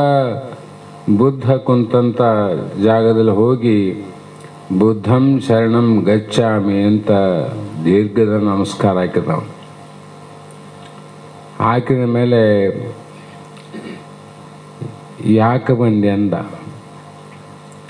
ಅಪ್ಪ ನಿಮ್ಮ ಉಪದೇಶ ಬೇಕಾಗ್ಯದ, ಅದಕ್ಕಾಗಿ ಓಡೋಡಿ ಬಂದ. ಆವಾಗ ಎಲ್ಲರಿದ್ರಿಗೆ ಕೇಳಿದಂಗೆ ಕೇಳ್ದ, ಉಪದೇಶ ಬೇಕಾಗ್ಯದಲ್ಲ, ಸರಿ ನೀನು ಯಾರಂದ. ಅಪ್ಪ ಅದು ನಾನು ಯಾರಂತ ನನಗೆ ಗೊತ್ತಿಲ್ಲ, ಕಾರಣ ಗೊತ್ತೇ ಇಲ್ಲ ನಾನು ಯಾರಂತ. ಹಾಗಾಗಿ ನಾನು ಯಾರು ಅಂತ ತಿಳ್ಕೋದಕ್ಕೋಸ್ಕರ ನಿಮ್ಮಲ್ಲಿಗೆ ಬಂದೀನಿ, ನಾನು ಯಾರಂಬುದು ನನಗೆ ಗೊತ್ತಿಲ್ಲ ಅಂದ. ಅವಾಗ ಹೇಳ್ದ, ನಿನಗೆ ಉಪದೇಶ ಮಾಡ್ತಾನಂದ. ಯಾಕಂದ್ರೆ ಇವ್ರು ಮೊದಲೇ ತಿಳ್ಕೊಂಡ ಒಂದೊಂದು ತಾನ್ಯಾರಂತ ತನ್ನ ನಿಜವಾದ ಸ್ವರೂಪ ತಿಳಿಲಾರ್ದೆ ನಾನು ದೇಹ ನಾನಂತ ತಿಳ್ಕೊಂಡಾನ, ಇಂದ್ರಿಯ ನಾನಂತ ತಿಳ್ಕೊಂಡಾನ, ಕುಲ ನಾನು, ಜಾತಿ ನಾನು, ಇಂಥವಕ್ಕೆಲ್ಲ ಮೊದಲೇ ಒಂದೊಂದು ತಿಳ್ಕೊಂಬಿಟ್ಟಾರ. ಅವನು ಬಿಡಿಸೋದಕ್ಕೋಸ್ಕರ ಜನ್ಮಾಂತರ ಬೇಕಾಗ್ತಾವ. ಎಷ್ಟು ಜನ್ಮ ಬೇಕಾಗ್ತವನು ಅದನ್ನ ಭ್ರಮೆ, ಅದರ ಮೋಹ ಬಿಡಕ್ಕ. ನೀನು ಮೊದಲೇ ಎಲ್ಲ ಬಿಟ್ಟು ಜಡ ಜಡ ಜಡ ಆಗಿ ಬಂದಿದ್ದೆಲ್ಲ, ನಿನಗೆ ಉಪದೇಶ ಮಾಡ್ತೀನಿ ಅಂತ ಹೇಳ್ದ. ಆವಾಗ ಮೊದಲು ಕೇಳಿದ ಸಭೆ ಬೆರಗಾಯಿ ಬಿಡ್ತವ್ರು. ಬೆರಗಾದ ನಮಗೆ ಯಾಕ್ರೆ ಮಾಡಲಿಲ್ಲ ಅಂದ್ರೆ ನೀವು ಮೊದಲೇ ತಿಳ್ಕೊಂಡ್ರಲ್ಲ. ನೀನು ಯಾರಂದ್ರೆ ಇಂಥ ಕುಲದವನಂದಿ, ನೀನು ಯಾರಂದ್ರೆ ಇಂಥ ಹೆಸರಿನವನಂದಿ, ನೀನು ಯಾರಂದ್ರೆ ಇಂಥವನ ಮಗ ಅಂತ ಹೇಳಿದಿ. ನೀವು ಮೊದಲೇ ಒಂದೊಂದು ತಿಳ್ಕೊಂಡ್ರಲ್ಲ, ಅದನ್ನ ಕಿತ್ತಿ ಹಾಕ್ಬೇಕಾದ್ರೆ ಈ ಒಂದು ಉಪದೇಶನ ಸಾಧ್ಯ ಇಲ್ಲ, ಭಾಳ ಬೇಕಾಗ್ತದ. ಅದಕ್ಕೆ ಹಿಂದೆ ಕುಂತು ಕೇಳ್ರೆ ಮುಂದೆ ನೋಡಮಂದವರಿಗೆ ಅವನಿಗೆ ಉಪದೇಶ ಮಾಡಿದ ನೋಡ್ರಿ. ಹಾಗಾಗಿ ಯಾರಿಗೆ ಇದು ಏನದ, ಶರೀರ ಏನದ, ಯಾರು ನಾನು, ಇಲ್ಲಿ ಉಣ್ಣೋನು ಯಾರು, ತಿನ್ನೋನು ಯಾರು, ಮಾತಾಡೋನು ಯಾರು, ಕೇಳೋನು ಯಾರು, ನೋಡೋನು ಯಾರು, ವಾಸಿಸೋನು ಯಾರು, ನಡೆಯೋನು ಯಾನು, ಹಿಡಿಯೋನು ಯಾನು, ವಿಚಿತ್ರ ಅದಲ್ಲ ದೇಹ. ದೇಹ ಭಾಳ ವಿಚಿತ್ರ ಅದ. ಅದಕ್ಕೆ ಶರೀರ ಇದನ್ನು ಉಳಿದ ಇಂದ್ರ ಜಾಲದ ಆಟಗಳು ಉಂಟೆ. ನಿಜವನ್ನು ಕೇಳ್ತಾರ ಅವರು. ನಾವು ಮಹೇಂದ್ರ ಜಾಲ, ಇಂದ್ರಜಾಲ, ಎಲ್ಲೇನ ಕರಡಿ ಆಡಿಸೋನು, ಏನನ್ನ ಹಾವಾಡಿಸೋರು ಜಾಲ ನೋಡಿ ಅಬಾಬ ಅಂತ ಬಾಯಿ ಮುಚ್ಕೊಂತೀವಿ. ಈ ಜಡವಾದ ಶರೀರ ಹಿಂಗೆ ತಿರುಗಾಡ್ತದ, ಉಣ್ತದ, ಮಾತಾಡ್ತದ, ಕೇಳ್ತದ, ನೋಡ್ತದ, ಮತ್ತೆ ತಿಳಿತದ, ನಿಶ್ಚಯ ಮಾಡ್ತದ, ಅನಂತ ರೀತಿ ಕಾರ್ಯ ಮಾಡ್ತಕ್ಕಂಥ ಶರೀರ ಅದಲ್ಲ. ಇದು ಎದರಿಂದ ಅದಂತ ಏನದ, ಒಳಗೆ ನೋಡಿದ್ರೆ ಏನು ಮಿಷನ್ ಅದೋ, ಏನು ಮಂತ್ರ ಅದೋ, ಯಂತ್ರ ಅದೋ, ಏನಿಲ್ಲ. ಬರೀ ನರಗಳವ, ರಕ್ತ, ಮಾಂಸ, ಎಲುಬು, ಚರ್ಮ, ವೀರ್ಯ, ಮಲ, ಮೂತ್ರ ಇವೇ ತುಂಬಿವೆ. ಅದ್ರ ಕಿಮ್ಮತ್ತಿಂದ ಏನೋ ಒಂದು ಸಾಮಾನು ಅದ. ಒಳಗಡೆ ಅಂತೂ ಬೆಲೆ ಇಲ್ಲದ ವಸ್ತುಗಳೇ, ಹೊರಗಡೆ ಬೆಲೆ ಉಳ್ಳ ವಸ್ತುವ. ಹೊರಗಡೆ ಬೆಲೆ ಉಳ್ಳ ಬಂಗಾರ ಹಾಕೊಂಡ್ರೆ ದೇಹಕ್ಕೆ ಬೆಲೆ ಬಂತು, ಹೊರಗೆ ಬೆಲೆ ಅದ. ಒಳಗೋಗಿ ನೋಡು, ಅದಷ್ಟು ತುಚ್ಛ ಯಾವುದಿಲ್ಲ. ಒಳಗೇನದ, ಬರೀ ಹೊಲಸಾದಿಲ್ಲ. ಇದ್ರಾಗ ನಾನು ಯಾರು ಒಂದು ವಿಚಾರ ಬರ್ಬೇಕಾದ್ರೆ ಪೂರ್ವ ಜನ್ಮದ ಪುಣ್ಯ ಬೇಕಿಲ್ಲ. ಅಂಥವನು ಮಾತ್ರ ಶರಣಾಗತನಾಗುತ್ತಾನೆ. ಆಗ ಮಹಾತ್ಮರು ಅವನಿಗೆ ನೀನೇ ಬ್ರಹ್ಮನಿದ್ದಿ. ಬುದ್ಧ ಏನು ಹೇಳಿದ, ನೀ ಬ್ರಹ್ಮನಿದ್ದೆ ಅಂದ್ಬಿಟ್ಟ. ಹಾಗೆ ಅವನು ಈ ಉಪದೇಶವನ್ನು ಯಾವ ರೀತಿಯಿಂದಲೂ ಅಂಗೀಕಾರ ಮಾಡುವುದಿಲ್ಲ. ಆಗ ಮಹಾತ್ಮರು ಅವನಿಂದ ಅನೇಕ ದೇವತೆಗಳ ಉಪಾಸನವನ್ನು, ಅನೇಕ ವ್ರತಗಳನ್ನು ಮಾಡಿಸಿ ಅವನನ್ನು ತೀರ್ಥಯಾತ್ರೆ ಕ್ಷೇತ್ರಗಳಲ್ಲಿ ತಿರುಗಿಸಿ, ಹೀಗೆ ಮಾಡುವುದೇ ಉಳ್ಳೆಗಡ್ಡಿ ಮೆಣಸಿನಕಾಯಿ ತಿಂದಂಗೆ ಅಂತೇಳಿ. ಚಲೋ ತಿನ್ನೋದು ಬಿಟ್ಟು ಉಳ್ಳಾಗಡ್ಡಿ ಮೆಣಸಿನಕಾಯಿ ತಿಂತೀನಂದ್ರೆ ಹಂಗಾಗ್ತದೆ. ಅದಕ್ಕೆ ಆಯಾಸವಿಲ್ಲದ ಗುರು ಉಪದೇಶವನ್ನು ಪಡ್ಕೊಂಡು ಅಂಥ ಅದ್ವೈತ ಶಾಸ್ತ್ರಕ್ಕೆ ಶರಣಾಗತನಾಗಿ ಅತ್ಯಂತ ದುಃಖವನ್ನು ಕಳ್ಕೊಂಡು ಆರಾಮ್ ಶಾಂತಿ ಆನಂದದಿಂದ ಇರುವಂಥದ್ದನ್ನು ಬಿಟ್ಟು ಅವನು ತಿಂದ್ರೆ ಏನು ಉಳ್ಳಾಗಡ್ಡಿ ಮೆಣಸಿನಕಾಯಿ ಖಾರ ಆಗ್ತದ, ವಾಂತಿ ಆಗ್ತದ. ಯಾವ ದ್ವೈತವಾದಿಗಳ ಶಾಸ್ತ್ರ, ದ್ವೈತವಾದಿಗಳು. ಹಾಗಾಗಿ ಅಂಥವರು ಯಾವತ್ತೂ ಅದ್ವೈತ ಶಾಸ್ತ್ರಗಳೆಂಬ ಕಾಲ್ಮುರಿಯ ಹೊಡೆತ ತಿಂದು ನಾನು ಬ್ರಹ್ಮನಿದ್ದೇನೆಂದು ಅಂಗೀಕಾರ ಮಾಡಲಿಕ್ಕೆ ಬೇಕಾಗುವುದು. ಕೊನೆಗೆ ಏನು ಮಾಡೋದು, ಇದನ್ನೇ ಅಂಗೀಕಾರ ಮಾಡಬೇಕು. ಮೊದಲೇ ಮಾಡಿದ್ರೆ ಆಯ್ತಲ್ಲ. ಆಮೇಲೆ ಎಷ್ಟೆಲ್ಲ ಕಷ್ಟಪಟ್ಟು ಸಾಯುವಾಗ ನಾ ಅದು ಕೂತಿನ್ರಿ ಅನ್ನೋದಕ್ಕಿಂತ ಶಕ್ತಿ ಇದ್ದಾಗ ಇದನ್ನು ಮಾಡಿ ಕಳ್ಕೊ. ಹೀಗೆ ಅನಂತ ವಿಚಾರಗಳನ್ನು ಮಾಡಿ ಈಗ ಒಬ್ಬ ಏನು ಮಾಡಿದಂದ್ರೆ ಜಕಾತಿ ಕಟ್ಟೆ ಅಂತ ಬರ್ತದೆ. ಜಕಾತಿ ಕಟ್ಟೆ ಆಗಿನ ಹಿಂದಿನ ಕಾಲದಲ್ಲಿ ಬಂಡೆಯಲ್ಲಿ ಏನಾದರೂ ಬೆಳೆದದ್ದು ತಗೊಂಡು ಹೋದರೆ ಚೀಲಕ್ಕೆ ಇಷ್ಟಂತ ಟ್ಯಾಕ್ಸ್ ಅದು ಜಕಾತಿ ಅಂತಾರೆ. ಅವಾಗ ಟ್ಯಾಕ್ಸ್ ಕಟ್ಟೆ ಹೋಗ್ಬೇಕು, ಕಟ್ಲಾದ ಒಳಗೆ ಹೋಗಂಗಿಲ್ಲ. ಆವಾಗ ಏನು ಮಾಡಿದಂದ್ರೆ ಒಬ್ಬ ರೈತ ಬೆಳೆದ ಎಲ್ಲ ಪೈರೆಗಳ ಧಾನ್ಯಗಳನ್ನು ತಗೊಂಡು ಮಾರುಕಟ್ಟೆಗೆ ಹೋಗ್ಬೇಕಂದ ಜಕಾತಿ ಕಟ್ಟಬೇಕಲ್ಲ. ಅವನು ವಿಚಾರ ಮಾಡಿದ, ಈ ಟ್ಯಾಕ್ಸ್ ಉಳಿತಾಯ ಮಾಡ್ಬೇಕಾದ್ರೆ ಏನು ಮಾಡಬೇಕು, ಇಲ್ಲಿ ಕಟ್ಟಿ ಈ ದಾರಿಗೆ ಹೋದಕ್ಕಿಂತ ಇನ್ನು ಬೇರೆ ದಾರಿ ಹುಡುಕಿ ಹೋಗ್ಬಿಟ್ರೆ ಆಯ್ತಲ್ಲ, ಇದು ಉಳಿತಾಯ ಆಗ್ತದಂದ ಅವನು. ಇದು ಉಳಿತಾಯ ಆಗ್ತದ, ಇದನ್ನ ಉಳಿಸಮ್ಮ, ಯಾಕೆ ಕೊಡ್ಬೇಕು ಟ್ಯಾಕ್ಸ್ ಇವರಿಗೆ ಅಂತ ವಿಚಾರ ಮಾಡಿದ. ಆ ಬೆಳಗಿನ ಜಾವದಲ್ಲೇ ಹೊರಟಿದ್ದವನು ಜಕಾತಿ ಕಟ್ಟದಂತ ಉಪಾಯ ಬೆಳೀತು. ಅಲ್ಲಿಂದ ಬಂಡಿ ತಿರುಗಿಸಿ ಇನ್ನೊಂದು ಊರಿಗೆ ಹೋದ. ಯಾಕಡೆ ಹೋದ್ರು ಕೂಡ ಮಾರುಕಟ್ಟೆಗೆ ಹೋಗೋ ದಾರಿ ಸಿಗಲಿಲ್ಲ. ಬೇರೆ ಊರಿಗೆ ಹೋಗೋ ದಾರಿ ಸಿಕ್ಕುವು, ಅವನಿಗೆ. ಆದ್ರೆ ಮಾರುಕಟ್ಟೆಗೆ ಹೋಗೋ ಸಿಗಲಿಲ್ಲ. ಕೊನೆಗೆ ಏನು ಮಾಡಿದ ಅಂದ್ರೆ ಬಂಡಿ ಎತ್ತುಗಳು ಬೆಳತಾನ ತಿರುಗಾಡಿ ಮತ್ತೆ ಅದೇ ಜಾಗಕ್ಕೆ ಬಂದ. ಯಾವ ಜಾಗಕ್ಕೆ? ಟ್ಯಾಕ್ಸ್ ಜಕಾತಿ ಕಟ್ಟಿಗೆ ಬಂದು ಮತ್ತೆ ಅದೇನದ ಅದನ್ನು ಕಟ್ಟಿ ಮಾರುಕಟ್ಟೆಗೆ ಹೋದ. ಅವನ ಹಣೆ ಬಾರಿ ಏನಾಯ್ತು? ಜಕಾತಿ ಕಟ್ಟೋದು ಉಳಿತೇನು ಅವನಿಗೆ? ಉಳಿಲಿಲ್ಲ. ತಿರುಗಾಡೋದ್ರಿಂದ ಏನಾಯ್ತು? ಆಯಾಸ ಆಯ್ತಿಲ್ಲ, ಕಷ್ಟ ಆಯ್ತಿಲ್ಲ. ಹೀಗೆ ಆತ ದಾರಿ ತಪ್ಪಿ ಗುಡ್ಡದೊಳಗಾದಂತ ನೋಡಿದ, ಅರಣ್ಯದಾಗಾದಂತ ನೋಡಿದ, ಎಲ್ಲ ಕಡೆ ನೋಡಿದ್ರು ದಾರಿ ಸಿಗಲ್ಲ. ಅಂದ್ರೆ ಜಕಾತಿಯನ್ನು ಕಟ್ಟಿ ಊರೊಳಗೆ ಹೋಗಬೇಕಾಯಿತು. ಹೌದಿಲ್ಲ? ಅವನ ಟೈಮ್ ಹೋಯ್ತಿಲ್ಲ. ಈ ದೃಷ್ಟಾಂತದಂತೆ ಮೋಕ್ಷದ ಅಪೇಕ್ಷ ಬೇಕಾಗಿದ್ದವನು ಸಾಧನ ಚತುಷ್ಟಯ ಎಂಬ ಕಾಳಿನ ಚೀಲಗಳನ್ನು ಅಲ್ಲಿ ಬಂಡೆ ತುಂಬ್ಯಾನ. ಕಾಳುಗಳು ಇಲ್ಲಿ ಸಾಧನ ಚತುಷ್ಟಯ, ವಿವೇಕ, ವೈರಾಗ್ಯ, ಶಮದಮಾದಿಗಳನ್ನು ತುಂಬಕ್ಕಿಲ್ಲಿ. ಎಲ್ಲಿ? ಈ ಬಂಡೆಯಲ್ಲಿ, ಮನಸ್ಸೆಂಬ ಬಂಡೆಯಲ್ಲಿ ತುಂಬಿ ಆತ ಏನು ಮಾಡಬೇಕಾಗ್ಯದ ಅಂದರೆ ಮೋಕ್ಷ ಎಂಬ ನಗರಕ್ಕೆ ಹೋಗ್ಬೇಕಾಗ್ಯದ. ಮಾರ್ಕೆಟ್ ಎಂಬ ನಗರಕ್ಕೆ ಹೋದಂಗಿಲ್ಲ, ಮೋಕ್ಷ ಎಂಬ ನಗರಕ್ಕೆ ಹೋಗ್ಬೇಕಾಗ್ಯದ. ಈ ನಗರದೊಳಗೆ ಹೋಗ್ಬೇಕಾಗಿತ್ತಂದ್ರೆ ಆ ಮುಂಭಾಗದಲ್ಲಿ ವೇದಾಂತ ಎಂಬ ಜಕಾತಿ ಕಟ್ಟೆ ಅದ. ಮುಂಬಾದಿಯಲ್ಲಿ ಜಕಾತಿ ಕಟ್ಟೆ ಅದ. ಅವನ ಕಾಳಿನ ಇನ್ನೊಂದು ಕತೆ ಆಗ್ಯದ. ಅಷ್ಟೊಳಗೆ ಹಿಂಗೆ ದಾರಿ ತಪ್ಪಿ ತಿರುಗಾಡ ಬರೋದ್ರಾಗ ಈ ಚೀಲದಾಗೇನು ಕಾಳು ತುಂಬಿದ್ದ, ಅವು ತೂತು ಬಿದ್ದು ಅಲ್ಲೆಲ್ಲಿ ಸೋರೆ ಹೋಗಿದ್ದವು. ಚೀಲ ಕಾಳನ್ನು ಹಾಳಾದವು. ಏನು ಉಳಿತಾವನಿಗೆ? 4 ರೂಪಾಯಿ ಜಕಾತಿ ಉಳಿಸೋಕೆ ಹೋಗಿ ಇದ್ದ ಧಾನ್ಯವೆಲ್ಲನ್ನು ಕಳ್ಕೊಂಬಿಟ್ಟನು ಅವನು. ಎಂಥ ಬುದ್ಧಿಗೇಡಿ ಅಂತ. ಅದರಂತೆ ಇಲ್ಲಿ ಅಖಂಡ ಅದ್ವೈತ ತತ್ವವನ್ನು ಉಪದೇಶ ಮಾಡುವಂಥ ಗುರು ಎಂಬ ಕಟ್ಟಿಗೆ ಹೋಗ್ಬೇಕು. ಎಲ್ಲಿ? ಗುರುವಿನಲ್ಲಿ ಹೋಗ್ಬೇಕು. ಎಂಥ ಶಾಸ್ತ್ರ?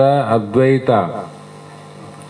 ಅಲ್ಲಿ ಜಕಾತಿ ಕಟ್ಟಬೇಕಲ್ಲ, ಇಲ್ಲಿ ಕಟ್ಕೊಂಡು ಹೋಗ್ಬೇಕು. ಹೀಗೆ ಅಖಂಡ ಅದ್ವೈತ ತತ್ವವನ್ನೇ ಉಪದೇಶ ಮಾಡುವಂಥ ಗುರು ಎಂಬ ಕಟ್ಟೆಯು ಯಜಮಾನನಿದ್ದನು. ಇವನನ್ನು ಕಂಡು ಅವಿದ್ಯ ಕಾಮ ಕರ್ಮಗಳೆಂಬ ಜಕಾತಿ ಸುಂಕವನ್ನು ಕೊಡಬೇಕಾಗುತ್ತದೆ ಎಂದು ತಿಳಿದುಕೊಂಡು ಮೋಕ್ಷ ನಗರದೊಳಗೆ ಬಾರದೆ ಏನು ಮಾಡಿತು ಅಂದರೆ ಅಜ್ಞಾನವೆಂಬ ನಸುಗತ್ತಲೆಯಲ್ಲಿ ಕರ್ಮ ಉಪಾಸನೆಗಳಿಂದಾಗಲಿ ತೀರ್ಥಯಾತ್ರೆಯಿಂದಾಗಲಿ ಅಥವಾ ಬೇರೆ ಯಾವುದೋ ಒಂದು ಮಾರ್ಗದಿಂದಾಗಲಿ ಮೋಕ್ಷವೆಂಬ ನಗರವನ್ನು ಪ್ರವೇಶ ಮಾಡ್ತೀನಿ ಅಂತ ಹೊಂಟಾನಲ್ಲಿ ಇವನು. ಮಾಡಬಹುದಂತ ಹೊಂಟನ. ಅಥವಾ ಈ ಮಾರ್ಗದಿಂದಾಗಲಿ ಮೋಕ್ಷವೆಂಬ ನಗರದೊಳಗೆ ಪ್ರವೇಶ ಮಾಡಬೇಕು ಅನ್ನುವಷ್ಟರಲ್ಲಿ ಪಾಪ ಪುಣ್ಯಗಳಿಂದ ಜನನ ಮನಗಳೆಂಬ ಗುಡ್ಡದ ದಾರಿ ಹಿಡಿದು, ಇವೇ ಗುಡ್ಡೆವು ಪಾಪ ಪುಣ್ಯ, ಜನ್ಮ ಜರೆ ರೋಗ ಬರ್ತಾವಿಲ್ಲ. ಇಷ್ಟು ತಿರುಗಾಡಿ ಅವನಲ್ಲಿ ಹೋಗ್ಬೇಕಾದ್ರೆ ಎಷ್ಟು ಜನ್ಮ ಹೋಗ್ತಾವು, ಯಾವಾಗಂತ ಗುರುಗಳು ಸಿಗ್ತಾರೋ, ಮತ್ತು ಯಾವಾಗ ಆ ಪುಣ್ಯ ಎಲ್ಲವೂ ಕೂಡ ಕರ್ಮದಲ್ಲಿ ನಾಶ ಆಗ್ತದೆ. ಕರ್ಮ ಯಾವುದನ್ನ ಮಾಡಲಿ ಬರೇ ಪುಣ್ಯ ಆಗೋದಿಲ್ಲ, ಬರೇ ಪಾಪ ಆಗೋದಿಲ್ಲ ನೋಡ್ರಿ. ಪಾಪ ಪುಣ್ಯ ಮಿಶ್ರನೇ. ಬರೇ ಪುಣ್ಯ ಮಾಡಕ್ಕೆ ಬರೋಂಗಿಲ್ಲ. 101 ಮಂದಿಗೆ ಊಟಕ್ಕೆ ಹಾಕಿವಿ ಅಂದರೆ ಇನ್ನು ಊರಾಗ ಮಂದಿನೇ ಇಲ್ಲ. 101 ಮಂದಿಗೆ ಊಟಕ್ಕೆ ಹಾಕಿದ ಪುಣ್ಯ ಬಂತು, ಇನ್ನು 900 ಮಂದಿ ಹಾಕಿಲ್ಲಲ್ಲ, ಪಾಪ ಬಂತಿಲ್ಲ. ವಿಚಾರ ಮಾಡಿದರೆ ಮತ್ತೆ ಅವ್ರು ನೋಡಪ್ಪ ಕರೆದ, ನಮ್ಮ ಕರೆದಲ್ಲ ಬದ್ಮಾಸ್ ಅಂತಾರಿಲ್ಲ. ಉಂಡವ್ರು ನೆನೆಸಿದ್ರು ಪುಣ್ಯ ಬಂತು, ಉಣ್ಲಾದವರು ಬೈದರು ಪಾಪ ಬಂತಿಲ್ಲ. ಅಂದಾಗ ವಿಚಾರ ಮಾಡ್ಬೇಕಾಗ್ಯದ. ಕರ್ಮದಲ್ಲಿ ಬರೇ ಪಾಪ ಇಲ್ಲ, ಬರೇ ಪುಣ್ಯ ಇಲ್ಲ. ಭಾಳ ಮಂದಿ 1 2 3 ಜನ ಕೊಲೆ ಮಾಡ್ಯಾನ ಪಾಪಿಷ್ಟಪ್ಪ ಊರಾಗಂತಾರ. ಹೆಂಡ್ರ ಮಕ್ಕಳು ನೆನೆಸ್ತಾರಿಲ್ಲ. ಆಮೇಲೆ ಅನ್ಯಾಯ ಅತ್ಯಾಚಾರ ಏನೋ ಮಾಡಿ ತಂದು ಹಾಕ್ತಾನ, ಆರಾಮ್ ತಿಂತಾರ, ಗಂಡನ ನೆನೆಸ್ತಾರ. ಮತ್ತು ಅತ್ಯಾಚಾರಕ್ಕೆ ಅನ್ಯಾಯಕ್ಕೆ ಒಳಗಾದವರು ಅವನಿಗೆ ಶಾಪ ಆಗ್ತಾರಿಲ್ಲ. 50 ಮಂದಿ ಶಾಪದ ಪಾಪ ಬಂದರೂ ಕೂಡ ಹೆಣ್ಣು ಮಕ್ಕಳು ನೆನೆಸ್ತಾರಲ್ಲ, 2 3 ಪುಣ್ಯನ ಬರ್ತಲ್ಲ ಅವನಿಗೆ. ಬರ್ತಾನಂತರ ಇಲ್ಲ ಅಂತಾರ. ಅಂದ್ರೆ ಅರ್ಥ ಏನು? ಕರ್ಮದಲ್ಲಿ ಬರೇ ಪಾಪ ಇಲ್ಲ, ಬರೇ ಪುಣ್ಯ ಇಲ್ಲ, ಪಾಪ ಪುಣ್ಯ ಮಿಶ್ರ ಇರ್ತದೆ. ಎಲ್ಲಿವರೆಗೂ ಪಾಪ ಪುಣ್ಯ ಮಿಶ್ರ ಆದ ಅಂದಾಗ ನಿನ್ನ ನಿಷ್ಕಾಮ ಕರ್ಮಕ್ಕೆ ಹೋಗ್ತದೆ. ಅದು ಪಾಪನೇ ಕಿತ್ತಿಲ್ಲ ಅಂದ್ರೆ ಮಲದೋಷನೇ ಆದಂತ ಅರ್ಥ ಆಯ್ತು. ಇನ್ನಲ್ಲಿ ಇಲ್ಲಿ ಮಲ ವಿಕ್ಷೇಪ ಪೂರ್ತಿ ನಿವೃತ್ತಿ ಅಂತ ಬದಾರ. ಹಾಗಾಗಿ ಈ ಜನ್ಮ ಜರೆ ರೋಗಗಳಿಂದ ದುಃಖಪಟ್ಟು ವಿವೇಕ ದಯೆ ಎಂಬ ಸೂರ್ಯ ಉದಯವಾಗಲು ಬೆಳಗಾಯ್ತು ನೋಡಿ. ಅವಾಗ ಇವನಿಗೆ ಜ್ಞಾನೋದಯ ಆಯಿತು. ತಿರುಗಡೆ ಬಂದ ಕಲ್ತಾಗ ಬಂಡಿ ವೇದಾಂತ ಎಂಬ ಜಕಾತಿ ಕಟ್ಟಿ ಬಂತು ನೋಡಿ. ಅವಾಗ ಎಲ್ಲಿ ಬರ್ಬೇಕು ನೀನು? ಮತ್ತೆ ವೇದಾಂತ ಶಾಸ್ತ್ರಕ್ಕೆ ಬರಬೇಕು. ಅದರಲ್ಲಿ ಸದ್ಗುರುವೆಂಬ ಕಟ್ಟೆಯ ಮೇಲೆ ಕುಂತ ಯಜಮಾನನ ಕೂತಿದ್ದ. ಅಲ್ಲಿ ಕುಂತವನೇ ಯಜಮಾನ, ಗುರುವೇ ಅವನು. ಈ ಯಜಮಾನನನ್ನು ಈ ಮುಮುಕ್ಷ ಪುರುಷನು ಆ ಪುರುಷನನ್ನು ಏನು ಮಾಡ್ತಾನೆ? ಮೋಕ್ಷ ನಗರದಲ್ಲಿ ಹೋಗು, ನಿನಗೆ ಪ್ರವೇಶ ಆದ ಬುದ್ಧ ಹೇಳಿದ್ನಲ್ಲ, ನಿನ್ನ ಪ್ರವೇಶ ಆದ ಬಾಯಿ ಕಡೆ ಅಂದ ಉಳಿದವ್ರನ್ನ ಕಳಿಸ. ಅದಕ್ಕೆ ಇಲ್ಲಿ ಮಹಾತ್ಮರು ಒಂದು ವಚನ ಹೇಳ್ಯಾರ, ಹೇಳಿ ಭಾಳ ಸಲ. ಕಡೆಗಿಲ್ಲದ ಬಂಡಿ ಹೊಡೆ ಗೆಡುವುದೇ ಮಾಂಬುದೇ, ಕಡೆಗೀಲು ಬಂಡಿಗ ಆಧಾರ.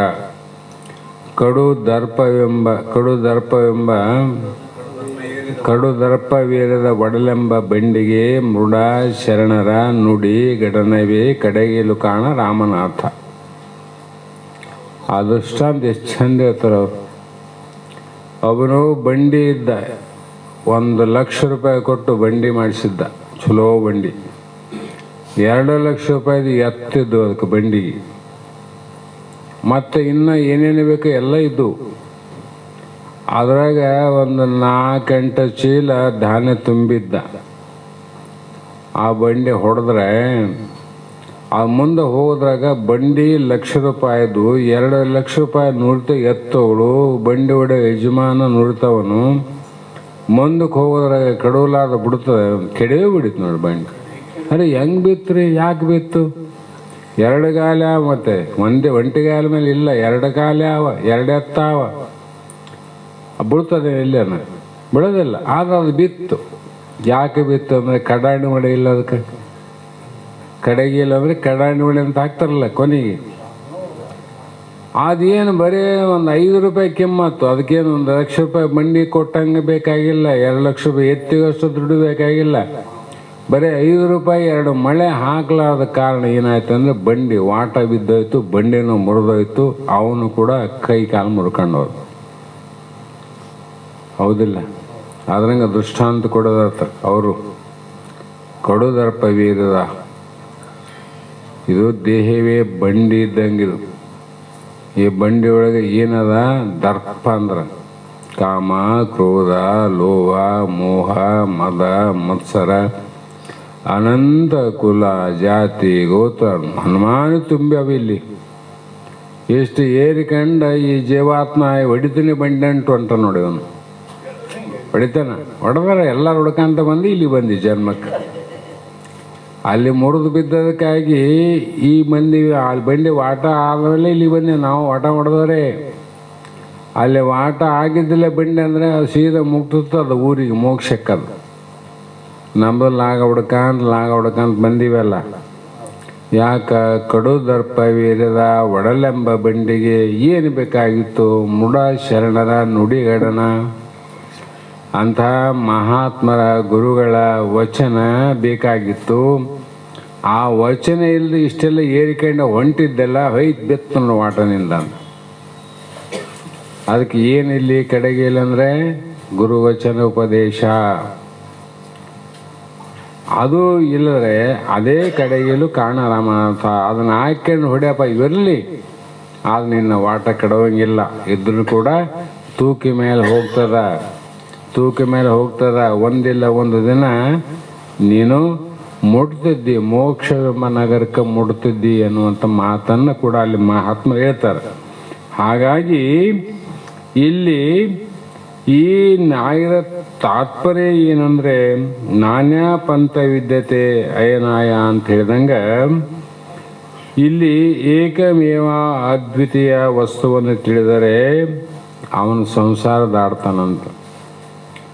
ನಾ ಜನನ ಮರಣ ದಾಟಬೇಕಂದ್ರೆ ಏನು ಬೇಕು ಅಂದರೆ ಮೊದಲೇ ಹೇಳಿಲ್ಲ, 3 ಮಾತುಗಳಾವ. ನದಿ ದಾಟಬೇಕಾಗಿದ್ರೆ ಏನು ಬೇಕು? ದೋಣಿ ಬೇಕು. ಸಮುದ್ರ ದಾಟಬೇಕಾದ್ರೆ ಹಡಗ ಬೇಕು. ಆ ದೋಣಿ ಇಲ್ಲದ ಪುಟ್ಟಿಲ್ಲ ದಾಟ್ತಾನಪ್ಪ ನೀನು ನದಿ? ಸಾಧ್ಯ ಇಲ್ಲ. ಮತ್ತು ಇದು ದಾಟಬೇಕಾದ್ರೆ, ಸಮುದ್ರ ದಾಟಬೇಕಾದ್ರೆ ಹಡಗ ಬೇಕು, ಪುಟ್ಟಿ ನಡೆಯಂಗಿಲ್ಲ. ಅಲ್ಲಿ ದೊಡ್ಡ ಹಡಗ ಬೇಕು. ಅದಕ್ಕೆ ಜನಸಾಗರ, ಜಲಸಾಗರ, ಭವಸಾಗರ. ನೀರನ್ನು ದಾಟಬೇಕಾದ್ರೆ ಪುಟ್ಟನೇ ಬೇಕು, ಹಡಗನೇ ಬೇಕೇ ಬೇಕು. ಈ ಜನಸಾಗರ ಅಂದರೆ ಇನ್ನು ಲೋಕದ ಜನರಲ್ಲ, ಇದನ್ನು ದಾಟಬೇಕಾಗಿದೆ ನಾವು. ಇಲ್ಲೇನು ಬೇಕು? ಜನಸಾಗರ ದಾಟಬೇಕಾದ್ರೆ ಬುದ್ಧಿ ಬೇಕು. ಬುದ್ಧಿವಂತ ಈ ಸಂಸಾರವನ್ನು ಲೌಕಿಕವನ್ನು ದಾಟಿ ಹೋಗ್ತಾನೆ. ಬುದ್ಧಿ ಇರ್ತದಲ್ಲ ಅವನಿಗೆ. ಇವನು 2 ದಾಟ್ಬೋದಪ್ಪ. ಭವಸಾಗರ ಹೆಂಗೆ ದಾಟ್ತದ್ದಿ? ಜನನ ಮರಣ ಹೆಂಗೆ ದಾಟೋದು? ಈ ಭವಸಾಗರ ದಾಟಬೇಕಾಗಿದ್ರೆ ಸತ್ಶಾಸ್ತ್ರಗಳು ಬೇಕು, ಸದ್ಗುರು ಬೇಕು. ಗುರುಶಾಸ್ತ್ರಗಳು ಇಲ್ಲದೆ ಏನು ದಾಟಕ್ಕೆ ಬರಂಗಿಲ್ಲ. ಹಾಗಾಗಿ ಇಂಥ ಸಂಸಾರವನ್ನು ದಾಟಿ ಅಂದರೆ ಜ್ಞಾನವೇ ಮೋಕ್ಷಕ್ಕೆ ಮುಖ್ಯ ಅಂತ ಉಪಾಯ. ಅಲ್ಲಿ ಉಪಾಯ ಏನವ? ಹಡಗು ಉಪಾಯ ಅದ, ಪುಟ್ಟಿ ಉಪಾಯ ಅದ, ಬುದ್ಧಿ ಉಪಾಯ ಅದ. ಇಲ್ಲಿ ಜ್ಞಾನ ಉಪಾಯ ಅದ. ಜ್ಞಾನವೇ ಉಪಾಯ. ಭಾಳ ಬುದ್ಧಿವಂತ ಆನಂದ್ರೆ ಮೋಕ್ಷ ಆಗೋದಿಲ್ಲ ಅವನಿಗೆ. ಇದಕ್ಕೆ ಜ್ಞಾನವೇ ಉಪಾಯ. ಅದಕ್ಕೆ ಜ್ಞಾನದೇವತು ಕೈವಲ್ಲ ಅಂತ ಶ್ರುತಿ ಕೂಗಕತ್ತದ. ಶರಣರು ಕೂಡ ಹೇಳಿಲ್ಲ, ಜ್ಯೋತಿಯ ಬಲದಿಂದ ತಮ್ಮಂದದ ಕೇಡು ನೋಡ ಅಂದರು. ಸತ್ಯದ ಬಲದಿಂದ ಅಸತ್ಯದ ಕೇಡು ನೋಡ ಅಂದರು. ತಮ್ಮಂದದ ಪುರುಷದ ಬಲದಿಂದ ಅವಲೋಹದ ಕೇಡು ನೋಡ. ನಿಮ್ಮ ಶರಣರ ಸಂಘದಿಂದ ಎನ್ನ ಭವದನು ಕೇಡು ನೋಡ ಅಂದ್ರು. ಇಲ್ಲಿ ಜ್ಞಾನದ ಬಲದಿಂದ ಅಜ್ಞಾನ ಹೋಗ್ತದ, ಸತ್ಯದ ಬಲದಿಂದ ಅಸತ್ಯ ನಾಶ ಆಗ್ತದ. ಹಾಗಾಗಿ ಇಲ್ಲಿ ಇಂಥದ್ದೆಲ್ಲ ಆಗ್ಬೇಕಾದ್ರೆ ಯಾವುದು ಮೊದಲು ಅಂದರೆ ಶರಣರ ಮೊದಲು ಅಂದ್ರು. ಹಾಗಾಗಿ ಇಂಥ ಗ್ರಂಥವನ್ನು ಬಿಟ್ಟು ಇದನ್ನು ಆಶ್ರಯ ಮಾಡೋದು ಬಿಟ್ಟು ಮಳೆ ಜೋರು ಬರ್ತದ, ಚಂದ ಚಾಟಾದ ಇಲ್ಲೇ ಅಡಿವೆಗ ಟಿನ್ನ ಇರಲಿ ಏನದ ಎಲ್ಲ ಅದ. ಅದೇ ಪಕ್ಕದಲ್ಲಿ ನೂರಾರು ಸಣ್ಣ ಸಣ್ಣ ಗುಡಿಸಲುಗಳು ಆವ. ಮಳೆ ಬಂದು ತಟ್ಟಂತ ತೋಯ್ತದ, ಅವೇನು ಏನಂತ ತೂತ್ ಬಿದ್ದಾವ. ಅದ್ರಾಗ ಮಳೆ ಬರ್ತದ, ಚಾಟಿದ್ದ ಜಾಗದಾಗ ಬಂದು ಕುಂದ್ರದ್ ಬಿಟ್ಟು ಸೂರಜ್ ಜಾಗದಾಗ ಕುಂತ್ರ ಮೈ ತೊಯ್ತದ. ಏನು ಮೈ ಕಾಪಾಡ್ತದ? ತೋದ ಗೊತ್ತದಿಲ್ಲ. ಏನ್ ಅಲ್ಲಿ ಚಾಟ್ ಆದಂತ ಹೋಗಿದ್ದೆ, ಚಾಟ್ ಇಲ್ಲೋ ತಮ್ಮ ಸೋರ್ತದ, ನಿನಗೆ ಹಂಗೆ ಕಂಡದಂತ. ಇದು ಟಿನ್ನಿಂದ ಆಗಿರಲಿ, ಅಲ್ಲಿ ಹೋಗಿ ಕುಂತ್ರೆ ನಿನಗೆ ರಕ್ಷಣೆ ಆಗ್ತಿದ್ದಿಲ್ಲ. ಅದ್ರಂಗೆ ಜ್ಞಾನ ಹಂಗಾದ.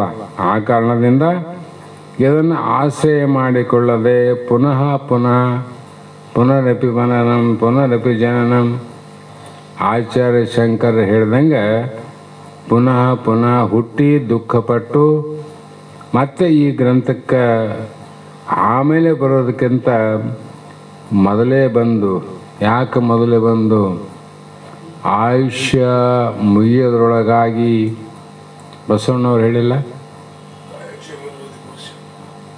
ಯಾವಾಗ ಆಯುಷ್ಯ ಇರುವುದರೊಳಗಾಗಿ ಮಾಯೇನ ಮೀರಿ ಭವನು ಗೆಲುವನೆಂಬ ಉಪಾಯವೇ ಅಧಿಕಾರ ಎನ್ನದು ಅಂದರು. ನಿನ್ನ ಅಧಿಕಾರ ಏನು? ಇದನ್ನು ಮಾಡಿಕದ ಅಧಿಕಾರ ಅದ. ಅದಕ್ಕೆ ಅವ್ರು ಬಸವಣ್ಣವ್ರು ನೆರೆ ಕೆನ್ನೆಗೆ ಅವೆಲ್ಲ ಹೇಳಿಕಂತ ಬಂದರು. ಕಾಲ ಮೇಲೆ ಕೈಯ ನೂರರ ಮುನ್ನ,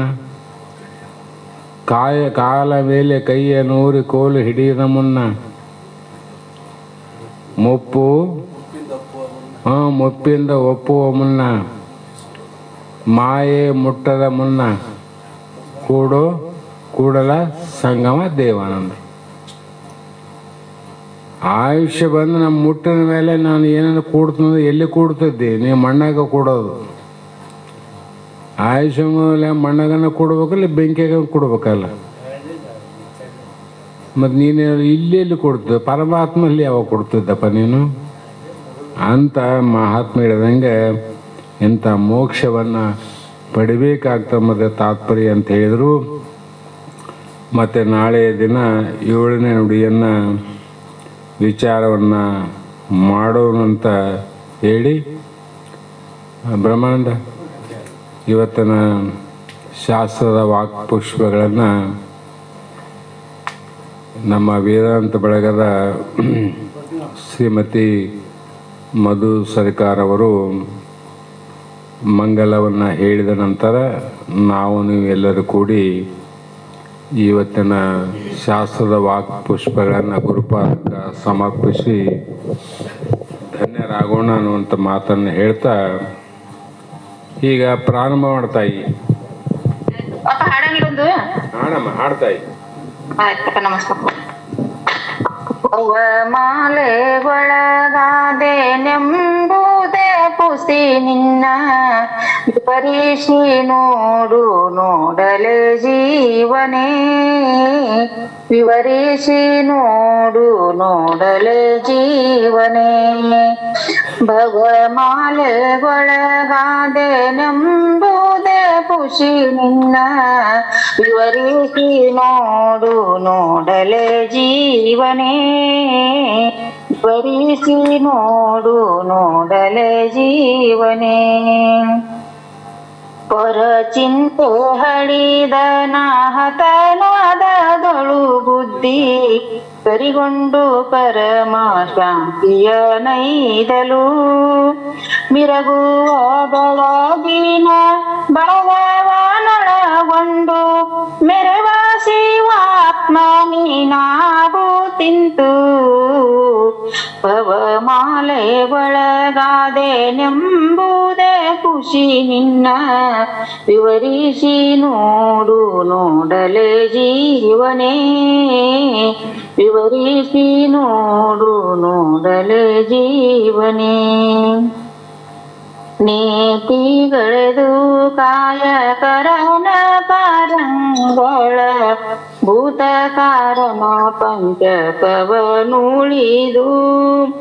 ನೀತಿ ಭೀತಿಯ ಮೀರಿ ನಿಂದು ನೋಡಲು ಪರಂ ಜ್ಯೋತಿ ಸ್ವರೂಪ ನೀನಾಗುತ್ತಿಂತು ಭವಮಾಲೆ ಒಳಗಾದೆನೆಂಬುದೇ ಪುಷ್ಟಿ ನಿನ್ನ ವಿವರಿಸಿ ನೋಡು ನೋಡಲೆ ಜೀವನೇ ವಿವರಿಸಿ ನೋಡು ನೋಡಲೆ ಜೀವನೇ ಅನಗನದ್ವಯ ನಿತ್ಯ ಮುಕ್ತ ಸತ್ಯಾನಂದ ಜನನಾದಿರಹಿತ ಮಾಯಾ ವಿದುರ ನೆನಪ ತತ್ವಮಸಿತಿಯನೆ ವೇದವಚನವು ಘನಶಂಭುಲಿಂಗ ನೀನಾಗುತ್ತಿಂತು ಭವಮಾಲೆ ಒಳಗಾದೆನೆಂಬುದೇ ಖುಷಿ ನಿನ್ನ ವಿವರಿಸಿ ನೋಡು ನೋಡಲೆ ಜೀವನೇ ವಿವರಿಸಿ ನೋಡು ನೋಡಲೆ ಜೀವನೇ ಸಿದ್ಧಮಂಗಲಂ ಶುದ್ಧಮಂಗಲಂ ಸಿದ್ಧಮಂಗಲಂ ಶುದ್ಧಮಂಗಲಂ ಬದ್ಧ ಜನಕ್ಕೆ ಬುದ್ಧಿ ಕೊಡುವ ಗುರುವೆ ಮಂಗಲಂ ಸಿದ್ಧಾರೂಢ ಮಂಗಲಂ ಬದ್ಧ ಜನಕ್ಕೆ ಬುದ್ಧಿ ಕೊಡುವ ಗುರುವೆ ಮಂಗಲಂ ಸಿದ್ಧಾರೂಢ ಮಂಗಲಂ ಸಿದ್ಧಮಂಗಲಂ ಶುದ್ಧಮಂಗಲಂ ಸಿದ್ಧಮಂಗಲಂ ಶುದ್ಧಮಂಗಲಂ ಬದ್ಧ ಜನಕ್ಕೆ ಬುದ್ಧಿ ಕೊಡುವ ಗುರುವೆ ಮಂಗಲಂ ಸದ್ಗುರುವೆ ಮಂಗಲಂ ಶ್ರೀಮಂಗಲಂ ಶ್ರೀಕಾರಮಂಗಲಂ ಶ್ರೀಮಂಗಲಂ ಶ್ರೀಕಾರಮಂಗಲಂ ಸರ್ವಜನರ ಗರ್ವ ಹರಿವ ಗುರುವೆ ಮಂಗಲಂ ಸಿದ್ಧಾರೂಢ ಮಂಗಲಂ ಸರ್ವಜನರ ಗರ್ವ ಹರಿವ ಗುರುವೆ ಮಂಗಲಂ ಸಿದ್ಧಾರೂಢ ಮಂಗಲಂ ಸಿದ್ಧಮಂಗಲಂ ಶುದ್ಧಮಂಗಲಂ ಸಿದ್ಧಮಂಗಲಂ ಶುದ್ಧಮಂಗಲಂ ಬದ್ಧ ಜನಕ್ಕೆ ಬುದ್ಧಿ ಕೊಡುವ ಗುರುವೆ ಮಂಗಲಂ ಸಿದ್ಧಾರೂಢ ಮಂಗಲಂ ಧಮಂಗಲಂ ದಕಾರ ಮಂಗಲಂ ಧಮಂಗಲಂ ದಕಾರ ಮಂಗಲಂ ದಮಯ ಕೊಟ್ಟು ಮಮತೆ ಕಳೆವ ಗುರುವೆ ಮಂಗಲಂ ಸಿದ್ಧಾರೂಢ ಮಂಗಲಂ ದಮಯ ಕೊಟ್ಟು ಮಮತೆ ಕಳೆವ ಗುರುವೆ ಮಂಗಲಂ ಸಿದ್ಧಾರೂಢ ಮಂಗಲಂ ಸಿದ್ಧಮಂಗಲಂ ಶುದ್ಧಮಂಗಲಂ ಸಿದ್ಧಮಂಗಲಂ ಶುದ್ಧಮಂಗಲಂ ಬದ್ಧ ಜನಕ್ಕೆ ಬುದ್ಧಿ ಕೊಡುವ ಗುರುವೆ ಮಂಗಲಂ ಸಿದ್ಧಾರೂಢ ಮಂಗಲಂ ಋಮಂಗಲಂ ಋಕಾರಮಂಗಲಂ ಋಮಂಗಲಂ ಋಕಾರಮಂಗಲಂ ರವಿಯ ತೆರೆದಿ ಮೆರೆವ ಹರಿವ ಗುರುವೆ ಮಂಗಲಂ ರವಿಯ ತೆರೆದಿ ಮೆರೆವ ಹರಿವ ಗುರುವೆ ಮಂಗಲಂ ಸಿದ್ಧಾರೂಢ ಮಂಗಲಂ ಸಿದ್ಧಮಂಗಲಂ ಶುದ್ಧಮಂಗಲಂ ಸಿದ್ಧಮಂಗಲಂ ಶುದ್ಧಮಂಗಲಂ ಬದ್ಧ ಜನಕ್ಕೆ ಬುದ್ಧಿ ಕೊಡುವ ಗುರುವೆ ಮಂಗಲಂ ಸಿದ್ಧಾರೂಢ ಮಂಗಲಂ ಢಮಂಗಲಂ ಢಕಾರಮಂಗಲಂ ಢಮಂಗಲಂ ಢಕಾರಮಂಗಲಂ ಡಂಬ ಇರದೆ ಸಾಂಬನಾದ ಗುರುವೆ ಮಂಗಲಂ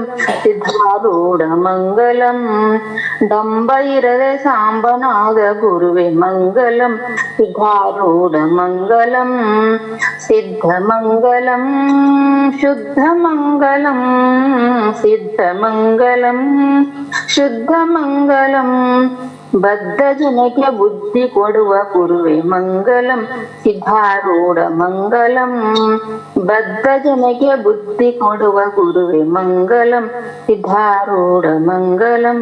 ಹರ ಓಂ ಚೈತನ್ಯಂ ಶಾಶ್ವತಂ ಶಾಂತಂ ಜ್ಞಾನಾತೀತಂ ನಿರಂಜನಂ ಆದಿಹಿಂದು ಕಲಾತೀತಂ ತಸ್ಮೈ ಶ್ರೀ ಗುರವೇ ನಮಃ. ಶ್ರೀಮದ್ ಜಗದ್ಗುರು ಸಿದ್ಧಾರೂಢ ಮಹಾರಾಜ್ ಕಿ ಜೈ. ಶ್ರೀ ಸದ್ಗುರು ಶಿವಪುತ್ರ ಸ್ವಾಮಿ ಮಹಾರಾಜ್ ಕಿ ಜೈ. ಶ್ರೀ ಸದ್ಗುರು ಬಸವಾನಂದ ಸ್ವಾಮಿ ಮಹಾರಾಜ್ ಕಿ ಜೈ. ಶ್ರೀ ಸದ್ಗುರು ಅಭಿನಂದ ಮಹಾರಾಜ್ ಕಿ ಜೈ. ಸಕಲ ಸಾಧು ಸಂತ ಮಹಾರಾಜ್ ಕಿ ಜೈ. ಜಯ ಮಂಗಲಂ ಜಯ ನಮಃ ಪಾರ್ವತೀಶ್ವರ ಮಹಾದೇವ.